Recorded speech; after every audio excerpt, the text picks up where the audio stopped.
যাদের হার্ট দুর্বল তারা দয়া করে আমার এই ভিডিওটা দেখবেন না। অনেক দিন থেকে পাশের রুমটা খেয়াল করছি, সব সময় তালা লাগানো থাকে। আমি কখনো রুমটায় গিয়েছি বলে মনে পড়ে না। আম্মুকে জিজ্ঞেস করলাম, আম্মু ওই রুমটাতে কি আছে? আম্মু বললেন, তোমার জানার প্রয়োজন নাই, ওই রুমে তোমার যাওয়ার দরকার আছে বলে আমি মনে করছি না। আমি শুকনা মুখ নিয়ে বাইয়ার সামনে দাঁড়ালাম। বললাম, ভাইয়া ওই রুমটাতে কি আছে তুমি জানো কি? ভাইয়া বলল, তোর তাতে কি, যা টাকার তাই আছে, যা ভাগ। আর দাঁড়া, এক গ্লাস পানি এনে দে তো। আমি আচ্ছা বলে রুম থেকে টান পায়ে বের হয়ে গেলাম পানি আনতে। রাত এখন 12টা। ভাইয়া ঘুমিয়ে আছে মরার মতো, দেখলেই বালিশ চাপা দিতে মন চায়। আমার চোখে ঘুম নেই, মাথায় একটা কথা ঘুরপাক খাচ্ছে, যে করেই হোক ওই রুমে যেতেই হবে, দেখতেই হবে কি আছে। বিছানায় ঘন্টাখানেক গড়াগড়ি করে উঠে গেলাম ভাইয়ার পাশ থেকে।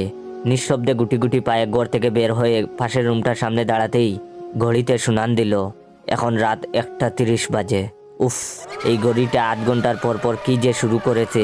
ঘড়িটা চেঞ্জ করতে হবে আম্মুকে বলে সিটকানি খুলে দরজা ধাক্কা দিতেই ক্যা এচ আওয়াজ করে দরজাটা খুলে গেল। আর তখনই মাথার উপর দিয়ে কিছু একটা উড়ে গেল। খেয়াল করে দেখে বুঝতে পারলাম বাদুড় ছিল এগুলো। এই ঘরে বাদুড় আসলো কিভাবে? আর এত মাকড়সার জাল। কতদিন এই ঘরে কেউ আসে না বুঝতে পারছি না। চারপাশে অন্ধকার, মাঝে মাঝে দূরে দুই একটা কুকুর ডেকে ওঠে। রাতটাকে আরো ভয়ানক করে তুলছে। আমি টর্চ মেরে গুটি গুটি পায়ে মাকড়সার জাল ছিঁড়তে ছিঁড়তে সামনে এগিয়ে যাচ্ছি। হঠাৎ টর্চের আলো গিয়ে বাদল দেয়ালে টাঙ্গানো ফ্রেমে বাঁধানো ছবির দিকে। আমার সারা শরীরে শীতল শিহরণ বয়ে উঠল। কোথায় যেন একটা পেঁচা ডেকে উঠে জানান দিল, ভুল করেছিস এখানে এসে।